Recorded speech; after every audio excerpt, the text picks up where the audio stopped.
Well, g'day guys, and welcome to Aussie Racer. Now, today I'm going to be looking at Test Drive Ferrari Racing Legends. Though I noticed that when you load it up, it only says Ferrari Racing Legends. So it's in the, don't know where the test drive bit really comes to with this game. It really doesn't make sense why they even bothered putting Test Drive at the start of this game. Anyway, this game I'll be looking at is on the PlayStation 3, though the game will also be coming out on the Xbox 360 and in September the PC. So let's have a little bit of a look at Ferrari Racing Legends. This version is on the PS3, and basically it starts off, you got options, your usual options of championship, or should I say career, quick race, multiplayer, and time trials. What you see here playing at the moment is the career mode. You've got a nice little effect there where it kind of starts off like old and then fades to colour, as we can see here. So I got a bit of a cold at the moment, so I apologise about that. Anyway, the game really isn't that good. The AI, this is the hardest level that I got to set to, and I just drove right past them and then just left them for dead. This is the very first race, and there was just no hardness to it at all. Even though I set difficulty of driving to the hardest level, still seems to hold your hand a little bit. At least you can turn off the driving aids and you can do the manual gears yourself, which is good that it does work and recognise the gear stick with the Fanatec wheel. Although I have heard there are problems with, believe it or not, the genuine Ferrari wheel won't work with this game, which is pretty ironic when it's a Ferrari endorsed game. So yeah, but basically you get the driver select group of Ferraris. It doesn't seem to have all Ferraris out there, and there seems to be missing some of the newer Ferraris which have come out in the last couple of years. And a lot of the tracks, it's got a good selection of tracks, and from old versions to new versions. You've got the old Silverstone that you can see racing on here, just about to finish the race, and they've got new versions of different tracks as well, which is pretty good. And it does have the good old ring in it. Everybody loves the ring. But when you do career mode, you've got options of going to 3 different tiers. Basically, you start off at I think 1947, and move up to 1973, and then you can go from 1973 up to 1990, and then from 1990 up to 2011. So those basically are your options, and you make race through that, obviously unlocking more cars to drive, and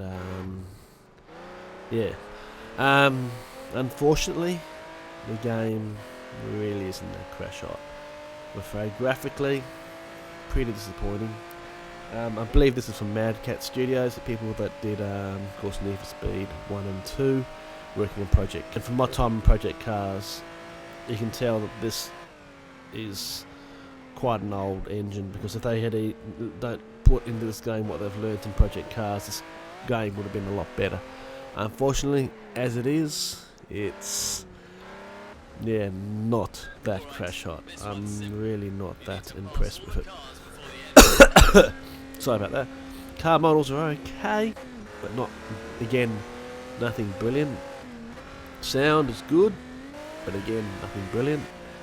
The handling, which of course is an important part of the game, not everything, is, if you've driven Need for Speed 1 and 2, you'll feel right at home with this. And that's actually what this game feels like. What it feels like they've done is just taken the Need for Speed game, taken out all the other cars, and just thrown in Ferraris into the same basic game engine. Different menu system, different way how it works, but it just feels like Need for Speed Shift, and I know what a lot of you people do not like the game, especially about its handling, lag and stuff like that, and that's still very evident in this game. I can only recommend this game if you're a really die-hard Ferrari fan. But if you've got PlayStation 3, there are some other Ferrari games available through the PSN store, which I think is actually better than this game. And I must say, as I like with all racing games, I like getting hold of them, and I was looking forward to get hold of this. Now that I've got hold of it, I have to say the game is not that good. I would not recommend it for anyone. Okay guys, well, yes, so I'm going to end this with just saying, look, if you want a decent racing game, just wait, there's some better ones coming out later. This game, unless you are an avid Ferrari fan, then maybe it might be worthwhile looking into, although I do highly recommend that you rent it first or buy it from a game store like here in Australia called EB Games, which allow you to have the game for a whole week and then return it, which I probably will be doing on this game because I can't see myself wanting to play through all this. I must say I'm really disappointed in the way this game has turned out. Had some promise, but the main thing about it is it just lacks a lot of polish, and it feels like something they've just thrown together because they had half the game there and they were working on it, but they never really finished it. Like they got to a certain point and they said, no, I can't be bothered finishing this game, we'll just release it as it is. And that's just the way the game feels. It just feels very unfinished. The AI are very poor handling. They could have done a bit more effort and it would have been quite a good game.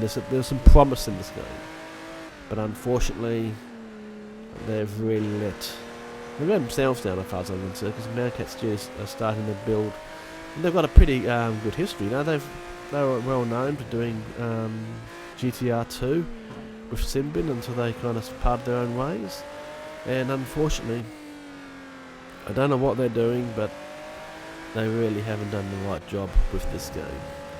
Okay, so there you go. Ferrari Racing Legends, as far as I'm concerned, keep well away from it unless you are an F1, not F1, a Ferrari fan.